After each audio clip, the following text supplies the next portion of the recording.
हरे कृष्णा। तो हम लोग कल पढ़ चुके थे कि प्रकृति के गुण के अनुसार जो मोहग्रस्त हो जाते हैं वो प्रकृति के गुणों के अनुसार वो कार्य करते हैं और अज्ञान रहता है कि मैं कर रहा हूँ, वो अपने आप को समझते हैं। लेकिन जो बुद्धिमान है वो समझते हैं भगवान के शक्ति के अनुसार और 3 गुणों के अनुसार ये कार्य चलायमान है पूरे ब्रह्मांड में।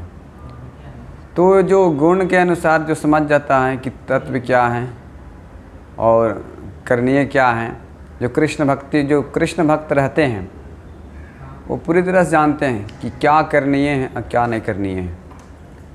जैसे में जो कृष्ण भक्त रहते हैं, जैसे एक मंदिर बनवाना हो, राधा कृष्ण का मंदिर बनवाना हो, हरे कृष्ण मंदिर बनवाना हो, तो सेम सीमेंट, ईंट, बालू, जो भी सारे सामग्री लगते हैं एक भगवान की प्रसन्नता के लिए, भगवान के भक्तों की प्रसन्नता के लिए, और वैसा वातावरण बना देते हैं जो वृंदावन जैसा वातावरण रहता है।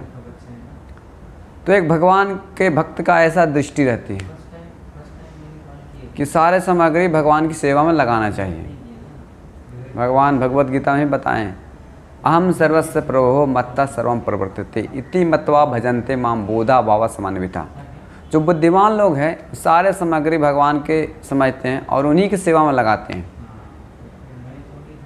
वो गलत चीज़ों में नहीं लगाता है क्योंकि जानता है कि ये असत्य है, इसको हम करने से ही समय बर्बादी है सिर्फ। जब तक ये जिसको चीज़ है, और ईशोपनिषद में बताया ईशावास्यम इदम सर्वम, सारे जगत जो है ईशावास्यम इदम सर्वम यत् किंचित् जगताम जगत, सारे जगत उन्हीं का है और उन्हीं से निकला हुआ है और उन्हीं की सेवा में लगाएं तो हमारा जीवन सफल होगा।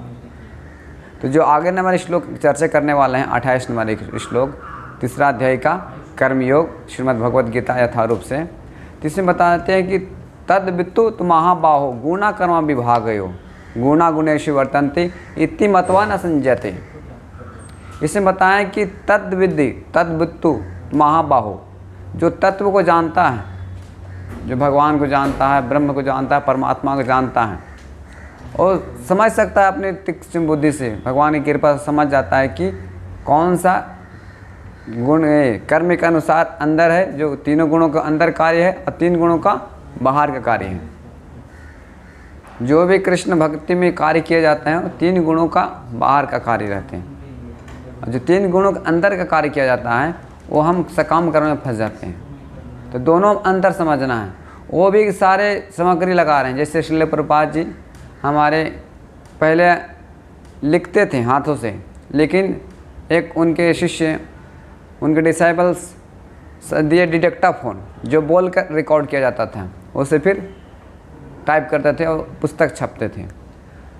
तो जिस कंपनी ने डिटेक्टाफोन जो बनाया था वो दूसरी यूज़ करने के लिए और भौतिक कार्यों के लिए बनाया था, लेकिन जो भक्त होते हैं उनको अपने भगवान की सेवा में लगा देते हैं तो उसको भी फ़ायदा होता है।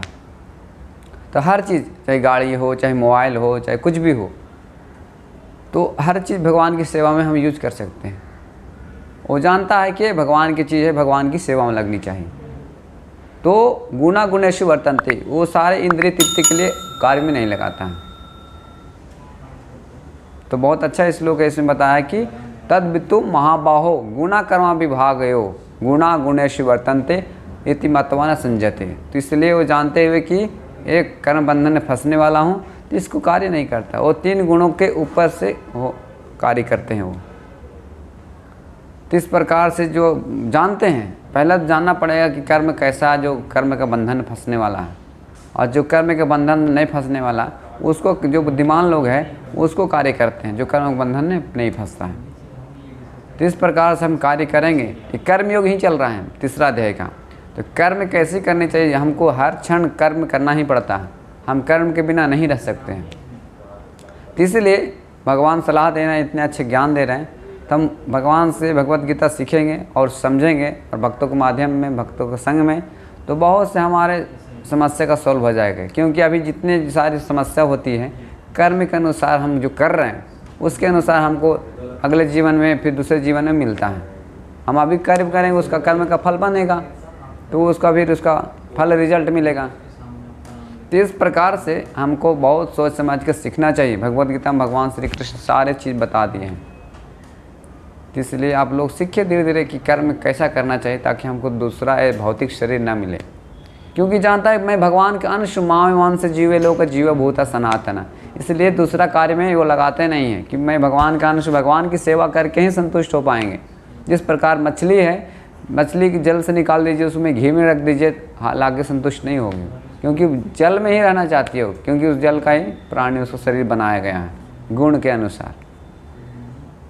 तो इस प्रकार से हम लोग समझिए कि कितना मतलब महत्वपूर्ण है भगवद गीता का संदेश। हम कर्म करेंगे, लेकिन कैसा कर्म जो भगवान के द्वारा आदेश किया हुआ वैसा कार्य करेंगे तो हम इस जीवन में सुखी रहेंगे, अगले जीवन में सुखी रहेंगे। हरे कृष्णा कृष्ण कृष्ण हरे हरे, हरे राम राम राम हरे हरे।